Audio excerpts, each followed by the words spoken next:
Hi there, and welcome to my Itty Bitty Chapel. My name is Patty Chaffee, and I'm the community minister at Niantic Community Church. I'm also an expressive arts facilitator and a spiritual director. The Itty Bitty Chapel is a few moments offered midweek to relax, refresh, and reflect on a spiritual word or phrase. It's usually filmed in or near a sacred space within my home called the Itty Bitty Chapel, and our candle here is lit to remind us of the presence of spirit within and around us. If you're so inclined and you want to light a candle in your sacred space while we're together, feel free to pause the video and do that. Our phrase for reflection today is, be like water. Be like water. You might be familiar with the famous Bruce Lee metaphor for resilience, change, adapting, etc. Be like water, making its way through cracks. Do not be assertive, but adjust to the object, and you shall find a way round or through it. There's a young man in my life who regularly has taken to saying to me, "Be like water, Mom."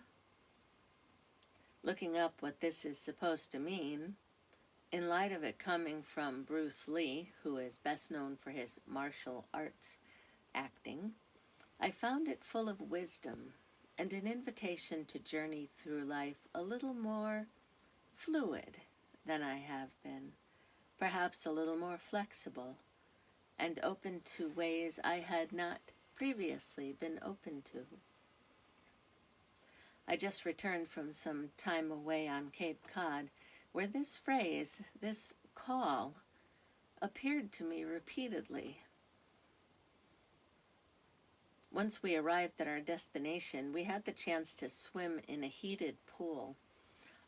And although there were restrictions, the resort's as well as my own, since I take social distancing to a whole new level, we did find times when the pool was empty, and we seized the opportunity. And to me, there is nothing else like it. We almost didn't go because there was a recent surge in COVID cases in Massachusetts.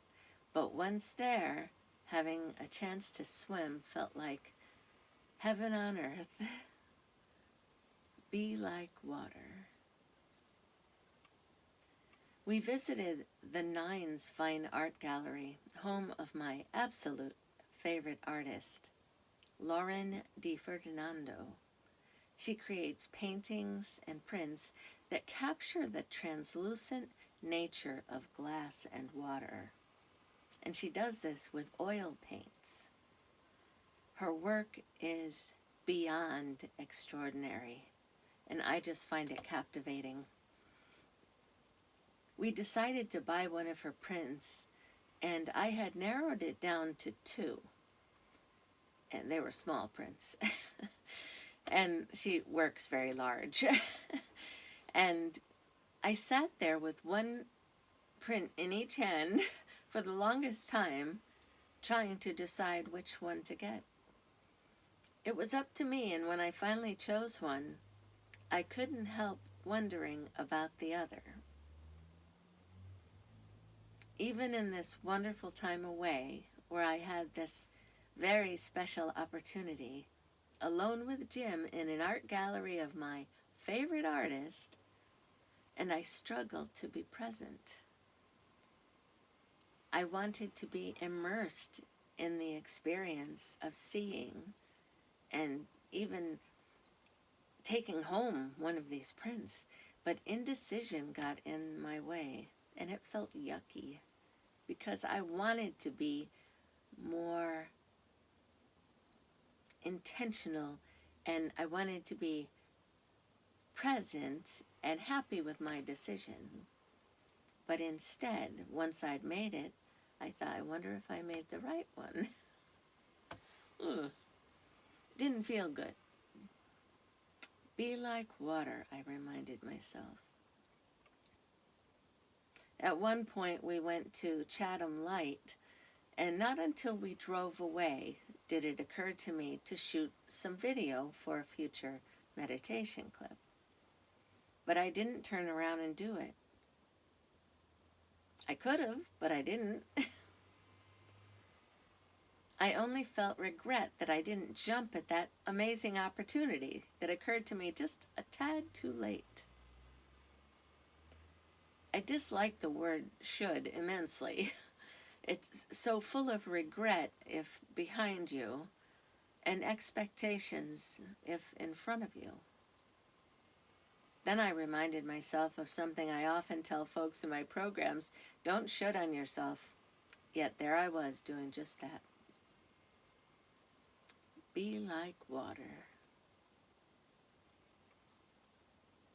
But the lesson I have noticed is to simply be present with such fullness and gratitude that we never miss a moment of God's miraculous grace and blessings. Not to be filled with indecision that stifles movement and appreciation, or to should ourselves to death, but instead perhaps we are called to say a resounding yes and be like water. Imagine it. The gift of total presence. So filled with intention and yet so flexible. So this is the challenge, to be present for our every breath. Be like water. Don't stress, just be grateful and trust in the Lord our God with everything we have within us. Seize the opportunity in all its fullness. Smile more, move more, laugh more, trust more, love more. On our last day there, with only the morning light peeking through the blinds, I noticed a neon light flashing on and off at the end of the jetty. Sheets of rain cascaded down our windows, and the ocean was tumultuous. I thought about our ride home and how my human inclination might be to complain and blame about my travel partner's decision not to leave the night before the storm, to avoid the impending storm. I could have done that. I could have complained and blamed, but instead I decided to be like water. We indeed did drive through wind, rain, sleet, snow, with temperatures dropping more than 10 degrees the further west we drove. And the trip took an extra hour, but I stayed the course, and with only an occasional comment as to whose fault this was. Not bad, I thought. What can I say? I'm a work in progress. Our meditation today is a short piece filmed at the historic Stony Brook Grist Mill and Museum in Brewster, Massachusetts.